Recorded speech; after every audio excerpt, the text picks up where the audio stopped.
Good morning, grade 3.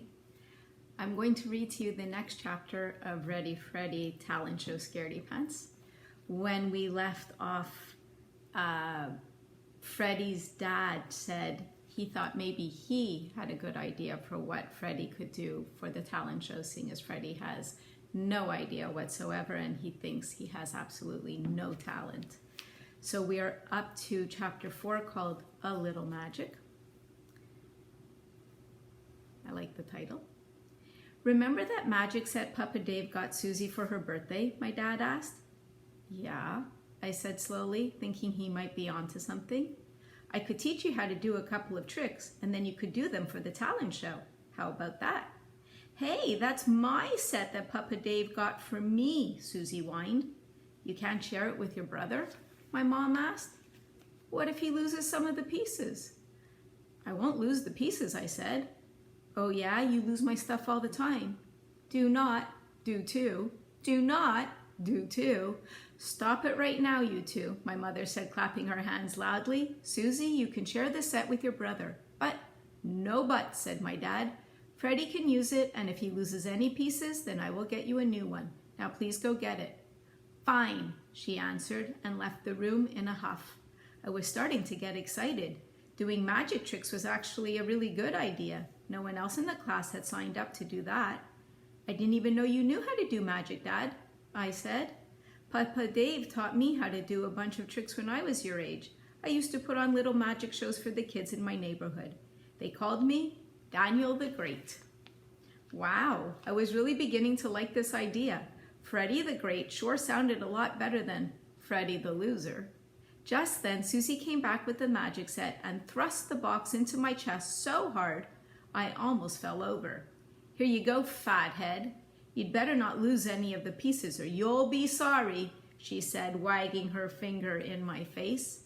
Susie, my dad said, get your finger out of your brother's face. You're going to poke him in the eye.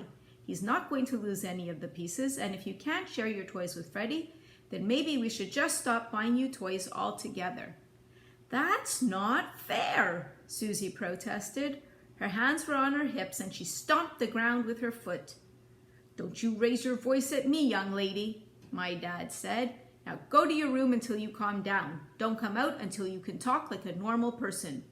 No, no, no, she wailed. I'm not going. Oh, yes, you are, my mom said, taking her by the arm and pulling her out of the room, still screaming. Hey, Dad, can you teach me that trick, I said, making Susie disappear. Freddy, my dad said, trying not to laugh, but I could see he thought what I said was funny. Come on, let's look at the instruction book. This set has 150 different tricks. I'm sure we can find some that will really wow your friends. On the cover of the book was a picture of a kid dressed as a magician, pulling a rabbit out of the hat. Hey, Dad, can you teach me how to do that?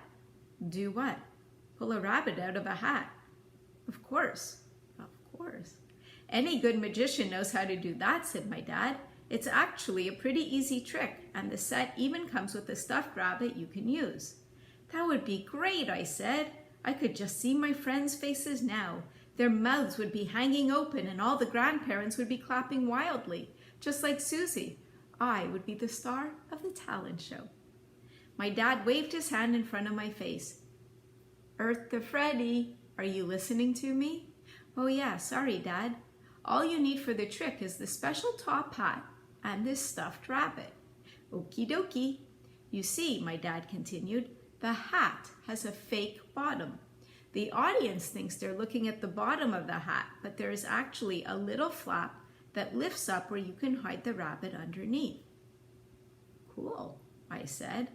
Before the trick starts, when no one is looking, you hide the rabbit under the flap like this.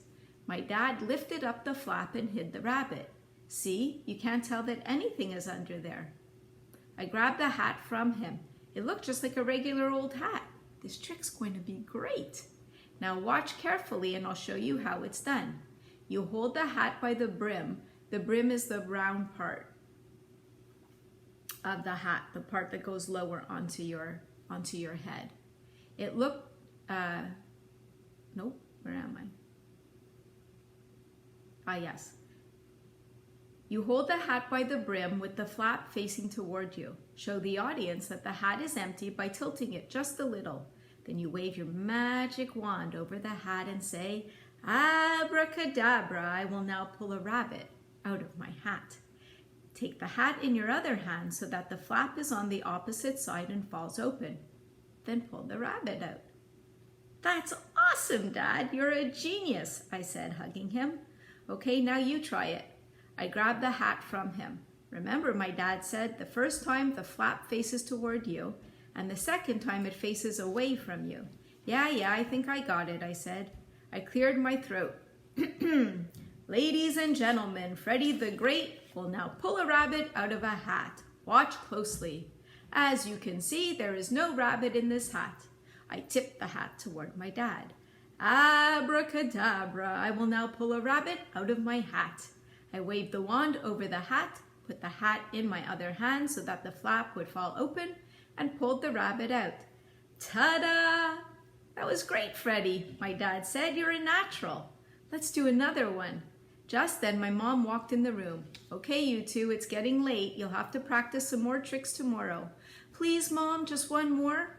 "No, it's past your bedtime and you've got school tomorrow. Go upstairs to brush and wash and I'll be up in a minute." "Oh, all right, I'm going." As I climbed the stairs, I thought maybe someday I could get good enough to magically change the time on the clock so I could go to bed whenever I wanted. But I wasn't good enough. At least, not yet. And that's the end of chapter 4. We'll pick up the next time together. Take care. Bye, guys.